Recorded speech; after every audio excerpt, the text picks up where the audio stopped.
Okay. So, just a couple more bits on leadership, and then we'll get into the nitty-gritty of people management. So, yes. Yeah.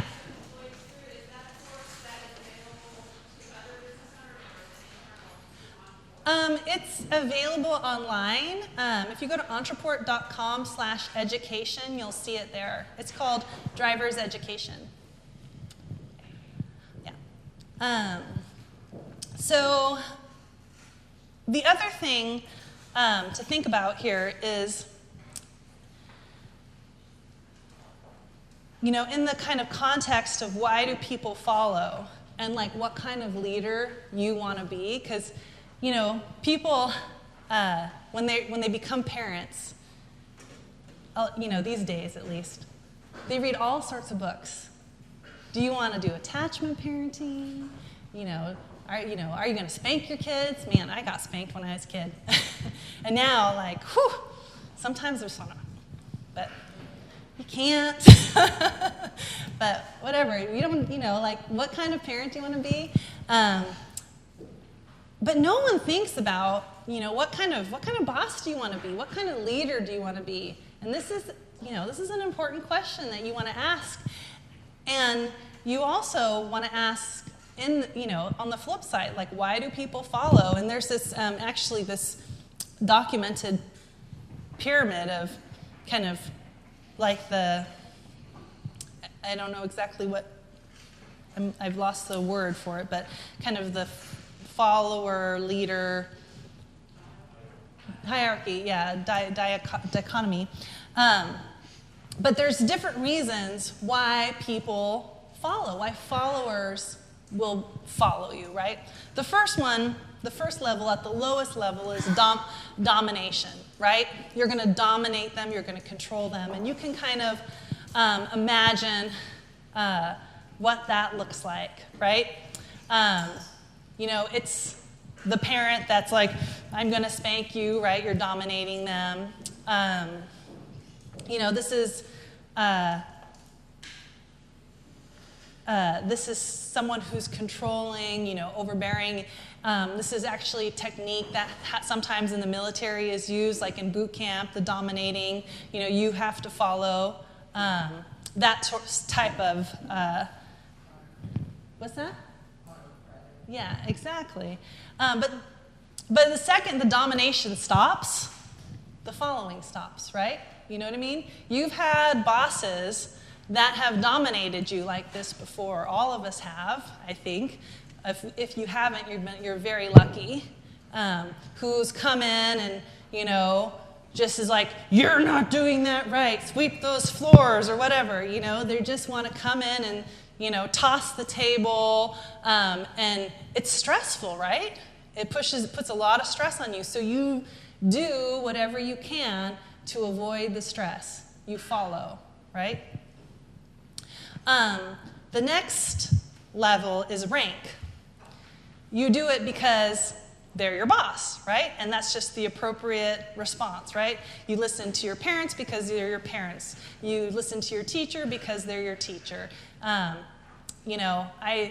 It's an interesting thing that happens. I see this in our business all the time. You have two employees that are friends and coworkers, and then one gets promoted, and now they're the manager, and all of a sudden everybody just starts listening to them. There's nothing different. It's just there's a title attached to their name, manager, right? That's the only difference. And so people listen to them. They're not doing anything different. Their work hasn't changed. It's just title, right? So that's another possibility. As soon as that title goes away, people don't listen to them anymore, right? So there's no authority there. The next level up is expertise.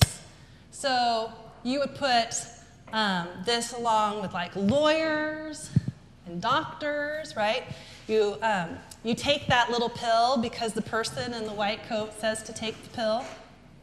That's weird, right? I think it's a little weird, but I do it too, But yeah, if they weren't wearing a white coat, would you take that pill? Maybe not, right?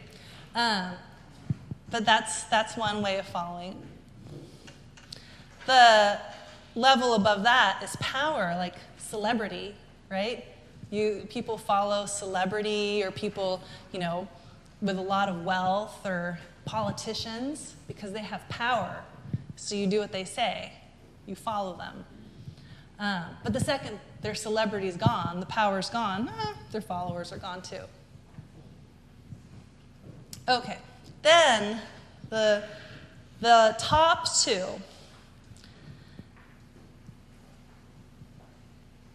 Right after power there's a mission. The mission now is not about the person at all anymore. It's not about the leader. There's a mission. You guys familiar with charity water? Yes? No?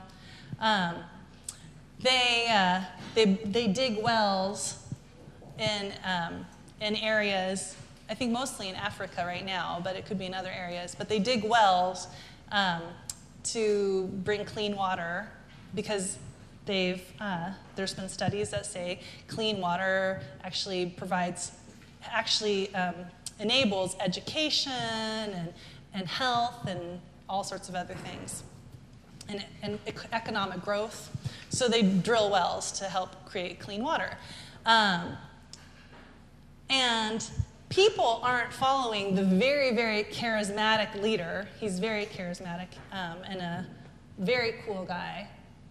They're probably following him, but if he leaves, the charity water will still happen because there's a mission, there's an organization. It's meaningful to people, right? You see this, you see that it's like a movement. You know what I mean? There's other movements out there, and it's not about the people anymore. It's not about the individual person anymore. The leader is the initial cause for the movement to happen, right? And then everybody is now gathered around this person and the movement, right?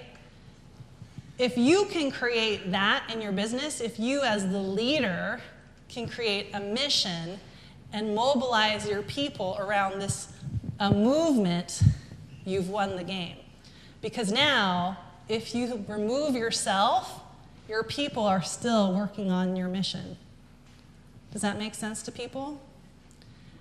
And remember that vision of what you want for your business, ultimately, that picture, I know it's in your head, does not include you coming to the office every day doing all the nonsense, right? It's you on the beach reading your book, right? Or creating awesome new products, or spending time with your family, right? So, you need to remember, you want to be the leader, so you need to attract the best people, get them, thank them, show them how they contribute, show them that they have a future, and show them that we're all working towards a mission. And the mission isn't about getting you rich. The mission's over here so that when you step away, it still continues. Does that make sense to everyone? Yes? Am I clear on this? Any questions? I know I'm covering this so fast. I normally talk about this for like an entire day. Yeah.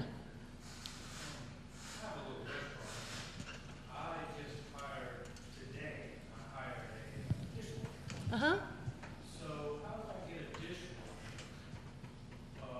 to be on board with the mission of my business? What's your mission?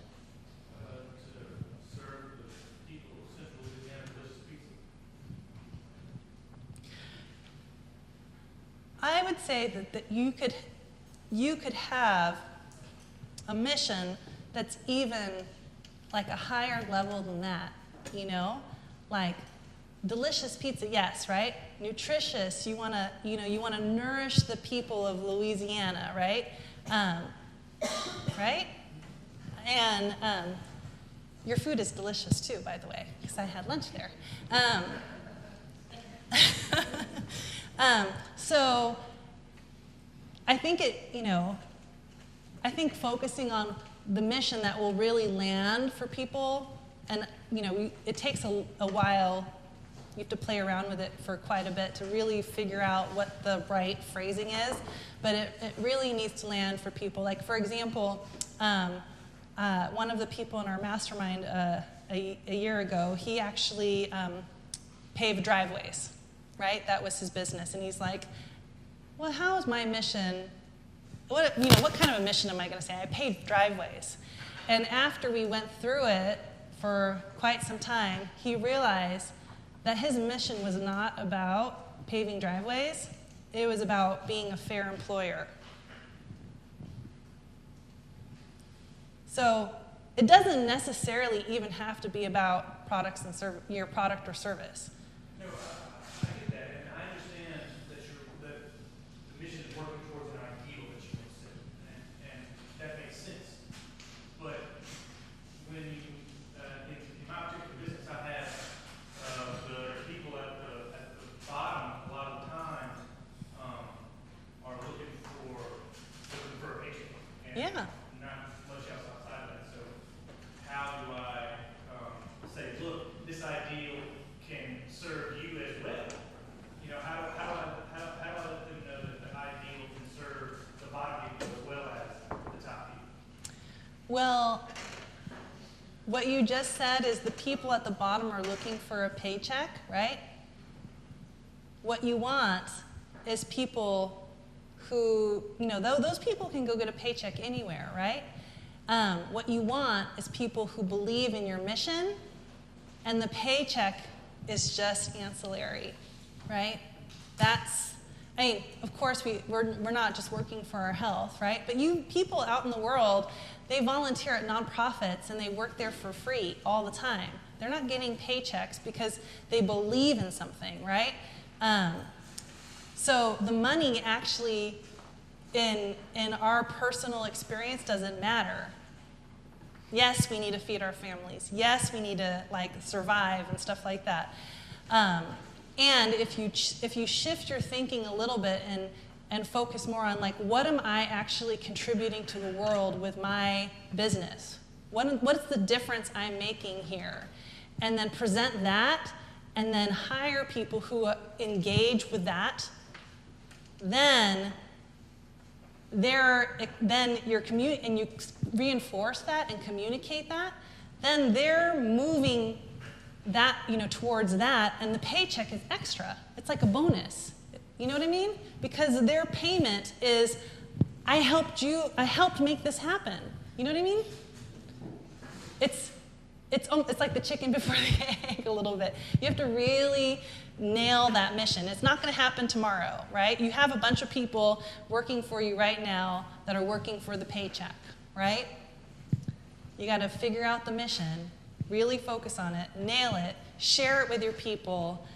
Some of them are going to connect with it, some of them aren't, right? And then over time, the people you bring on, all of them will connect with it. And that will be the main point of working for your organization, not the paycheck. Okay? All right. So, anything else on leadership? Okay. So, as the leader of your organization, you're going to have to manage people. And this is every entrepreneur's worst nightmare. And actually, our CEO, Landon, says it still to this day. He always says he has to do employee reviews. He's like, this is my worst nightmare. He has to discipline someone. This is my worst nightmare. That's what he always says. He is just he just hates people management so much. It's so uncomfortable for him. And I think that's the case for most entrepreneurs. Does anyone in this room love people management? Yeah, I didn't think so. All right. It's okay. It's okay. I love people management. I find it really fascinating. I find people really fascinating. And probably you're a psychologist, right? So like what motivates people, I find that really fascinating. So that's probably why I like people management. But most people do not like people management. So let's just figure out how to get rid of people management altogether, right? That should be the goal, right? Yes. Yeah. Is coaching a part of management? Yeah, that's not hard. Yeah, so that's the goal here. We're just gonna turn the tables and really try and eliminate all the different things we have previously thought of as people management and figure out what we can do, because I like to make things easy for myself, right? Let's figure out what we can do to reduce the amount of time we spend on people management and then do this kind of stuff that we actually like to do, right? So we have this little thing here.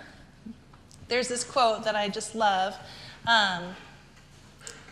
that really encapsulates what people management is about. Management is the opportunity to help people become better people. Practice that way, it's a magnificent profession. So there's lots of tools you can utilize to become a good people manager, but what we're going to focus on today is how to make it easy for you. Okay? So I'm going to cover, actually what I'm going to do first is we're going to talk about what bad people managers do, so we can just be clear. What do you guys think bad people managers do? Anyone? They don't listen. Who else? Anyone else? They speak before they think. And often embarrass themselves. They And often embarrass their employees themselves. They embarrass their employees. They avoid addressing issues. They avoid pressing issues. Yes. They criticize all the time.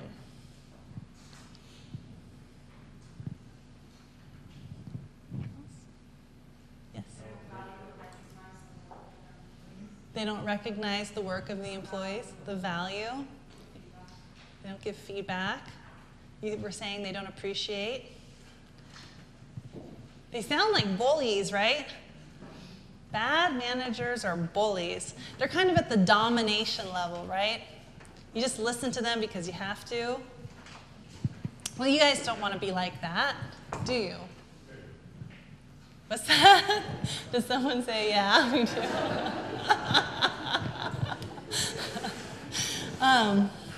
Okay. So if you imagine if bad managers are like bullies, good managers are the exact opposite, right? You listen to people, you acknowledge them, you give them feedback, right? All of that kind of touchy-feely stuff. But you can do it in a way that doesn't take your whole day, that isn't excruciatingly painful. And is that rain outside? Does it rain here? It doesn't rain in California.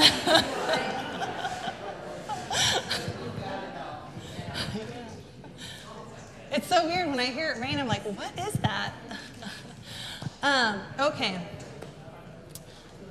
So at Entreport, we have organized it so well that really management doesn't really happen. We actually employ something that's called self-management, right? Don't you guys want self-management? Yes. Okay, so what is your responsibility under self-management? Well, we talked about delegation skills, you know, the 80-20, you're the 20%. We talked about your responsibility around leadership, right? Those three aspects of setting the mission. Your responsibility is also setting the vision, right? Setting the vision of the company, figuring out what the milestones are. Your responsibility is creating clarity. I mean, you guys should write this down. Your number one responsibility is creating clarity. And I have found time and time again that when things go wrong or mistakes happen or people don't do what I want them to do, it's my fault, right? Like, because I'm 100% responsible, right? Because it's my organization. But also, I wasn't clear enough. I didn't create clarity. And so I'm going to give you several examples of how creating clarity solves all the problems. And then you don't ever have to really manage people. It solves 95% of the problems. Then you have 5% left. All right. So, all the time. All the time. All right. Yeah. She said, how many times do you have to create clarity? And I said, all the time. Like, you're just a broken record. Just like, literally, just prepare yourself to say the same thing 100 different ways, right? So, and I try. I write it down. I say it. I make videos. I make pictures. Like, I try. Like, literally, I do a little song and dance. So, the thing is, people just, between my mouth and their ear, something happens, right? It's happening right now. You're hearing something different than what I'm saying, or what I think I'm saying. So this is going to happen with them too, all day long. So when you share, okay, we're doing this project. Okay, we're going to build this bridge right here. We're going to build this bridge right here. Like, there's this saying in the office. There's they call them Lena-isms. And if I say something 3 times, I mean it. But I'll say something 3 times in a row, like in the same sentence. I'm like, we're going to build a bridge right here. We're going to build a bridge right here. And we're going to build a bridge right here. Like, actually, that's how a conversation will happen in my office. I'll say it like that. Because I know it will take them so many times before they hear me, so I'll just get 3 of them out of the way right then. Right? And I accidentally do it in my personal life too sometimes, so people make fun of me. It's okay. I'm used to it. So, but you just have to say things over and over and over again, and don't take it personally. They just can't hear you. They just don't know. Right? I know they're not stupid. Trust me, they're not stupid. They want to do a good job. They want to please you. No one wants you to be mad at them, right? Can you imagine that? Like having to work in an environment where your boss is always mad at you, where you feel like you're sucking? Nobody wants to be like that, right? They want to do a good job. So if you do your job, your number one job is create clarity. So we're building a bridge right here. So they might build a flat bridge. You wanted an arched bridge, right? I didn't say that. My fault. And I have to say, oh man, sorry, that's my bad. I didn't tell you. I wanted an arch bridge. So that's actually what I say. Sorry. I'm like, this is my fault. I didn't tell you. So now I've taken all the responsibility. They don't have to deal with it, right? I've taken it all on me. Easy. So that's an example. I'll give you a whole bunch more, and you guys can throw them at me. I am the queen of taking responsibility. Someone comes to work late. Man, I'm sorry I didn't tell you I wasn't clear when you started. You have to show up on time to work. Here's why. So, are we clear? You got it? Yes. Great. Done. I just created clarity. It wasn't management. It wasn't discipline. There was no charge there. I'm just creating clarity. Now they know. Now I know they know. They are never late again. It's just that simple. There's some like arguing and conflict in the office. We actually have no conflict. Like no one ever yells at each other because it just doesn't happen. It's not allowed. Everyone gets along, which is amazing. Because, no, it's serious. Everyone gets along. Two people yelling at each other. I'm like, stop it! We don't yell at each other. I'm sorry I didn't tell you that earlier, but we don't yell. I think it's violent. It's not allowed. You know, like, are you guys understand? Yes. Okay. Now you go home and you go over there. You know, like that's what, so, right? There's no charge, no upset, nothing. I was actually telling William and Wayne at lunch, because we don't have a creative director right now, but we will in a couple weeks. I'm so excited. I've been reviewing all of our creative team stuff, and the designers keep on sending me landing pages. I don't know if you guys know what landing pages are, but they're like pages that live on the internet with the wrong footer at the bottom. And I keep on sending them back, wrong footer, wrong footer, wrong footer. But that's what I'm like, instead of fixing the problem. Finally, I walked over to the desk and I'm like, if you send me the wrong footer again, I'm going to scream. But, you know, I'm like, it's my fault, I didn't tell you. This is the this is the wrong footer. If you're gonna send me the wrong footer again, I'm going to scream. They're like, sorry, Lena, we won't do it. I'm like, okay. Now I don't get the wrong footer anymore. It's amazing, right? I mean, it just create clarity. Just, you know, it was stupid of me to just keep on sending it back. Wrong footer, wrong footer, wrong footer, right? I just need to tell them, I don't want to see that footer anymore, right? Just delete that footer. It's done. You know what I mean? So what else is happening in your business that can't be solved with creating clarity? Yes? So are you saying that the person who's late, create the clarity, and then they're late again, what do you do? Oh, now that's the 5% of the time. Then we have to do some discipline. But I promise you, if you create clarity, it solves 95% of all issues. But we will get to discipline, I promise you. I will make sure we handle discipline. So we have lots of ways we do clarity in our business. We create clarity on projects. Before a project starts, our CEO has a vision meeting with the project leads. He sits down with them.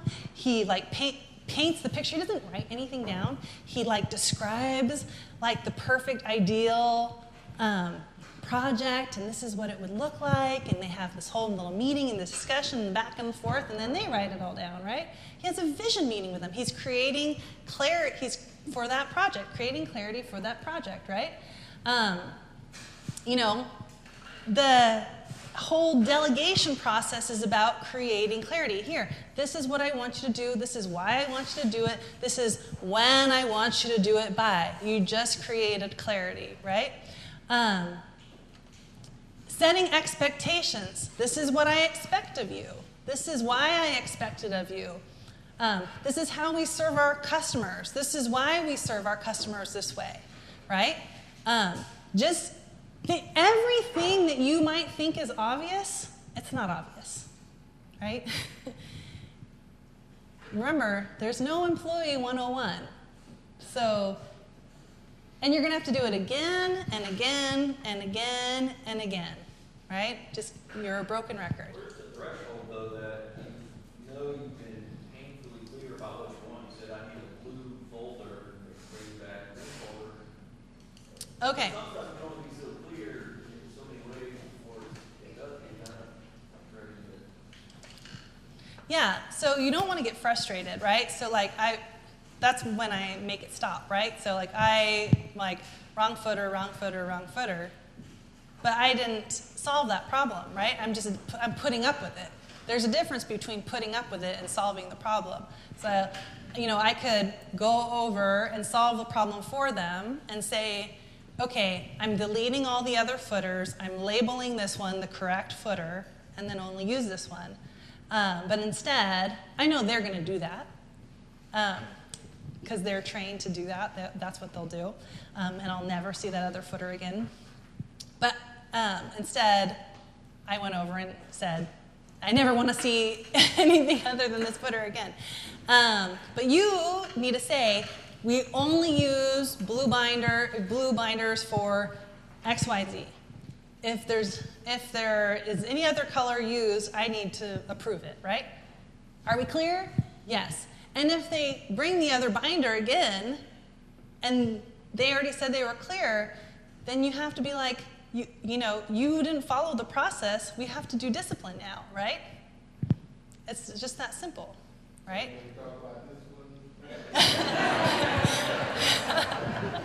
Do you guys want to talk about discipline now? Yes? What's that? Yeah, the discipline is just the next section. We're going to talk about discipline.